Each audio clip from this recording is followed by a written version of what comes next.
Mesdames et messieurs, bienvenue sur votre site www.chesl'essentiel.com.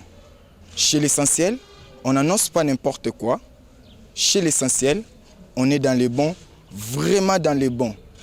C'est toujours le président Rigen, le président de tous les chroniqueurs à la présentation, votre humble serviteur.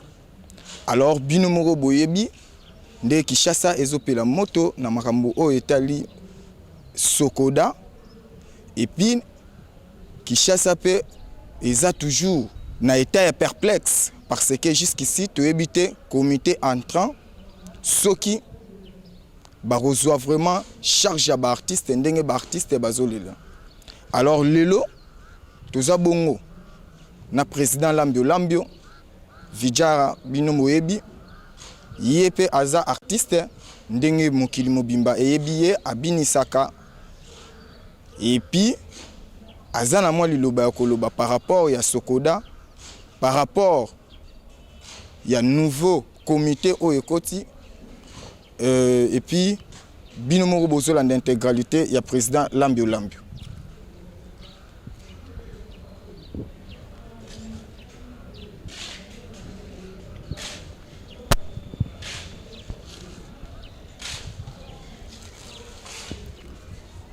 Président Lambio, bonjour. Bonjour. Tous en essayons vraiment à Koyambao na site nabiso www.chesl'essentiel.com et puis ceux qui toye pa na yo potoyebi oza moko ya ba grand artiste ya mboka oyo oyebi idéologie c'est-à-dire indusa ya mboka oyo ndenge makambo ya musique evoluaka. Kishasa eza na mbilinga mikolo oyo pona ma affaire ya Sokoda. Et biso toyebi te yo oza nani na Sokoda. Ngai nazali sociétaire, donc associé à Sokoda. Attaque sociétaire. Ah, sociétaire ya Sokoda. Mais les lots moni qui ba artiste entre vous. Moi Kobunda, Koswana. Qu'est-ce qui ne va pas na Sokoda? Eza Kobunda Koswana te, eza baninga oyo to tchaki awa taki biso ba souci. C'est ça qui baninga bazala ba diriger parce que biso to kozala ba dirigeante. Et ba sali ba passer na gestion ya Sokoda. Bon, tu sais ba njaba longwa. L'Assemblée générale ba administrateur ba pour ba ki bango ba longwa. Bango bakangami batingami na kati.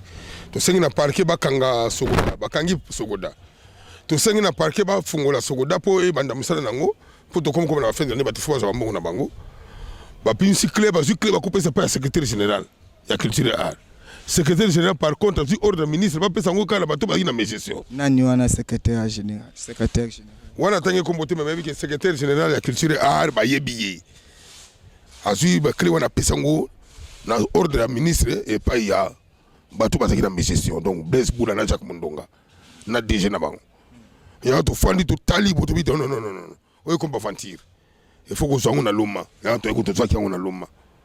Mais tu as mikana biso bien parqué pesa biso makamno sur légitimité to ina ba raison bani parce que talaka yo beaucoup de deux personnes ata yo ba tio PCA yo ba tio DG sonine bo diriger comme 4 personnes majorité za biso ya to woni que to zelo ko na biso na calme pour to de la justice bo les ko fa bato ko la nzala ba fait ba souffrir ba misi ba souffrir ba artiste comédien ba artiste peintre ba sculpteur ba artiste belé. Mais les londé to monaki c'est comme si ba artiste msusu bazolinga bangonde ba yingela Sokoda et puis Sokoda pendenge eza bongo eza kaka ya ba musicien te eza pe ya ba artiste.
sont là dans les bureaux, ils occupent illégalement les bureaux.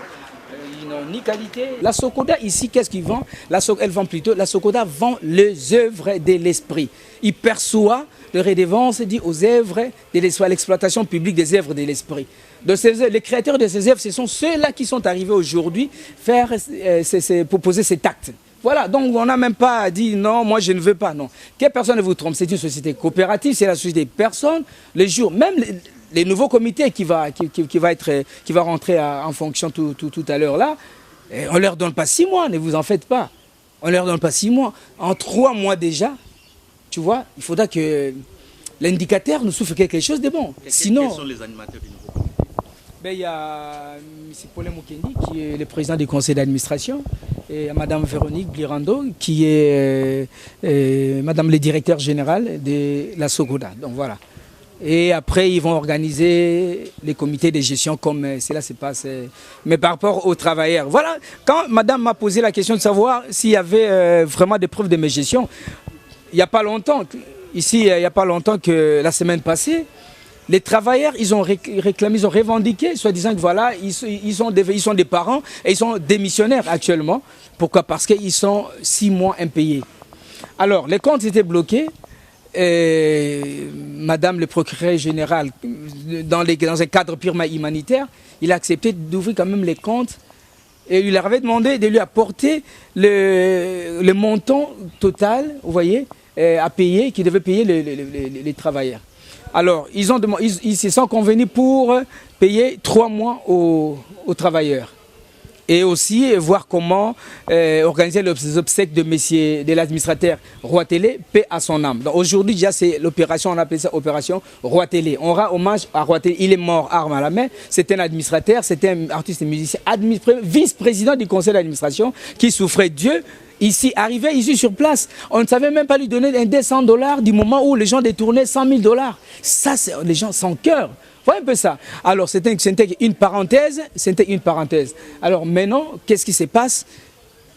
Le parquet a autorisé pour qu'il récupère 3 mois de salaire pour tous les travailleurs. Mais arrivé ici, curieusement, ils n'ont payé qu'1 mois de salaire à tous les travailleurs. Même pendant la période qu'on pouvait vous gracier, vous continuez à poser des actes comme ça. Ils ont récupéré les 3 mois de salaire pour les travailleurs et ils n'ont payé qu'1 mois. Il y a d'autres travailleurs, je vais vous passer même un travailleur ici, il y a d'autres travailleurs qui n'ont pas été payés, même le 1 mois là.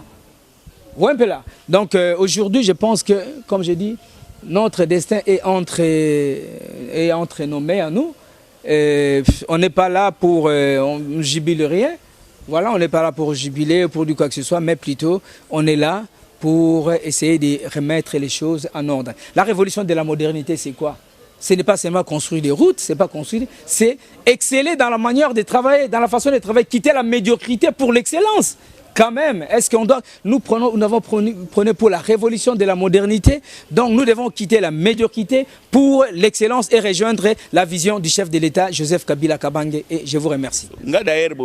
Sport wana siso bakatango oya Paulin ponanga na luba surtout bomba katin to ba vérité toi bana misala batute la fois passée ba fandi na release ekiri onyoto bakini na 6 babomita babazolia balobia bazoba wana nasireza na mbongo moko ekotaki yango bagenda ko sipela kuna bagenda ko fete mais eloko ezala na tango nango fini la récréation lelo bapakati mbango na moni mondonga zokima mbango kuna na tune nini o mwana nga babengani da classe gadio da classe wapi tozonga aboyi koya vraiment nako se présenter ndenge nini papa ngai mama linga nako se présenter ndenge nini moi nayaki abanda 6h du matin pour na déclarer droit na biso ba artiste oyo ezanda kuna biso papa parce que mbongo ezawa oyo musalo biso to sala ozomona jamais mutako koya pamba te soki droit ezati nga naza mwasi ya liboso oyo asafiliaka liboso na soneka siko tokomi Socoda na mwasi ya liboso afungolaka groupe na mboko na koli na groupe Salongo papa nakosala nini naza pauvre na miso na Yesu na pauvreté mais na musana na pauvre parce que lupango te et le côté mais Dieu merci parce que ba koma sokoda place oyo ba artiste ba koki kopema lelo artiste akufi artiste ata bana na ye ba ko vivre ba kotambwa na mituka po na ndako oyo sokoda lokola toza wa papa nanga toza na ba veuve basi ba vie dudu bazali basi ya ba lokuli bazali bana baza kotanga te et le côté mais na tango malobo nga na lobby ba konzi ba ebike ba artiste na ba pauvre to sengi ke pona lelo yo biso to sengi tozala bien na ndako na biso ba futa biso bien parce que liboso ba ndolo ba biso après 3 mois boete papa mais biso zo aka $200 na zoaka parce que lokezate na sepela kate na beta kama boko te na ebaka te oza koyoka mais makambo nyonso tokoloba toyebi tumba te baoyo bazalaki baza bandeko na biso ya mibali baza pe bandeko na biso ya base toyebi tumba te toye eloko moko te toye mpo na droit na biso baartiste eza droit na biso mpo eza ndako na biso siko nazoyeba te nasala nini parce que pasi ya boye tala nakei papa ozoyoka nake na Nigeria natali ndenge baninga ba artiste nde bakomi mais so baya bazopesa bango valeur mais nga so nakena bamboka bango baobanga nakute na ba artiste minene loko ba Mike bani ya ba artiste Nigeria wana na oya Abidjan nani Gou ozoyoka toalai na Masasi mais tala respect baopesa biso mais biso asu bango baye to yamba bango ndeni po eloko ezate okende ne inter eloko ezate biso toye kofinga mututi toye kolongola bato na poste te tolobi nde boyeke tozo ko déclarer droit na biso pe biso lokwa toye leo na 6h bato biso totie bango lelo boyete bango pe to kolongola bango lokola kaka baoyo balongo mais soki ozomona yango na tosengi tozala pe bien totambola pe na mituka parce que baza koteka biso par-ci par-là yo oza artiste munene ya mboka oyo liloba nini okozala nango par rapport ya comité entrant ou critique d'abord nini okoka kosala na comité oyo euti koleka comité oyo euti koleka déjà bamoni bavantire basalaki mais mpo na ngai vraiment lambi en tant qu'ancien ya makambo oyo pour accepter le temps de tournée européenne sur le plan artistique bato bazaki kuna bamso bazako beta bill bamso bakila bamboka na bango kuna na esika bazala kuna bamboka bayebaki na kuma kama musala oti mais aujourd'hui uta bapesa bango batete bazala ba diriger kitoko ba diriger malamu te ba oyo bakoti bamoni ndenge bango batelemelaki Blaise Boula na porte pa kota te na Sokoda et puis Blaise Boula mai miso etambolier baluki akoti na kata karaki donc atikali kokota so na biro na yete oyo aloka nselaki ndako na ye ezaki ndako bartiste bartiste tout confondu tout je dis bien tout confondu et dans même ba oba ça ba dessin ya ba maputa wana ba bartiste ouais batayer ba artiste il faut ba tout ba se retrouver le wana ils ont comme ya cadeau te mais ils ont ba messieurs ba retrouver ba artiste ba se retrouver na ba droit na bango ba droit d'auteur ba droit voisin ba droit zebele au football ya Willy Musheni code mboka 00243 okoyoka c'est-à-dire maya miso etamboli ba artiste ba oyo ba koma ko sala recette na sima ya ba effort ya baninga na bango. Bienvenue Zayadia Koul impeccable Genevois. Yaya Kati. Obama de Genève. Blanchard Mwanza.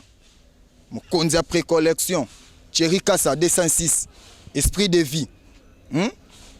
Tobo Sanité. Yvonne Bombole. Na Katia Lucerne.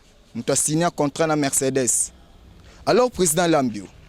Moi souci mouke ezali lisusu. Parce que lelo bino na bino ba artiste bozaki vraiment sirté à part Blaise Boula ou mutu mususu ata artiste moko te akoka ko diriger boponika Paulin. Ouais, te poni te ezali comme artiste te parce que bango pe ba journaliste bazali pe concerné na makambo Sokoda. Bazali toujours ba sociétaire. Oui, même si biso ba journaliste et tout wana, mais au komona que beaucoup plus ndenge initiative wana bandela ki normalement il fallait moi ba musicien pe ba kende. Non, il y a pas ba musicien ba kende ngote ezali pona ba artiste sokoda. Des droits d'auteur, il y a ba artiste. Artiste nous a cause à l'école, pas cause à la cause à la numéro 1. Artiste nous a cause à la wana. On doit comprendre, hein? Ba droit voisin zali. Voilà. Ah. Ah, journaliste peut tu me souviens betaki doom. Na album ya lambi lambi. Mais comment Hier a aux droits d'auteur mais aux droits voisins. Ouais. Et tu me souviens lambi papa mba beta Bercy.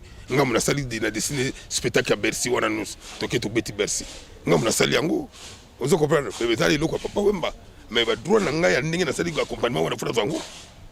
Na ole kaba image tout le kaba spectacle dans ça partout et nous te kama tele bangola na États-Unis bani ba folklore bali to beta lambe lambe na ne na zo liangote na souffrika ovie simbanga mwana Paris ndeni na mia dukule kata mo 300 wana na sauver nango ndeni sido kabela ngabo ojodi mundeke kabela ngabo te babilo ko na festival po ba artiste bana mbona bango pour so ba to ko ça tata ba 3 millions 4 millions par mois. De toute façon, il faut que tout le monde pour faire venir l'argent dans la caisse à Sokoda. Il faut être un connaisseur. Tu n'as pas connaisseur de quoi tout le monde. On a un grand connaisseur. Reconnu mondialement. Moi, mot de la fin et puis quelques remerciements pour. Moi, mot de la fin, à la minga Golobate, la personne qui a mboté na battu sur Balinga Bisso. Bazo on a ndenge mabete, ce que monsieur César même au côté Mikolo pour passer la transition pour ngazo benga transition. Ce que basali bien te bango pe ba se retrouver quand ndenge yebola ndenge kota awate. Keba oyiba ikoto. Na pesi mbote na bala poto nyoso na ndinga bino trop. Parce que bike botika la semate pour makama mboka. Nzamba batela bino. Merci. C'était Lambio Lambio au Bino Boyebi à Binissa à Binisaka, c'est-à-dire Binomo Boyebi président Lambio Lambio. Tuzana awa auti ko intervenir na compte à Sokoda. Fidèles téléspectateurs, merci de votre fidélité.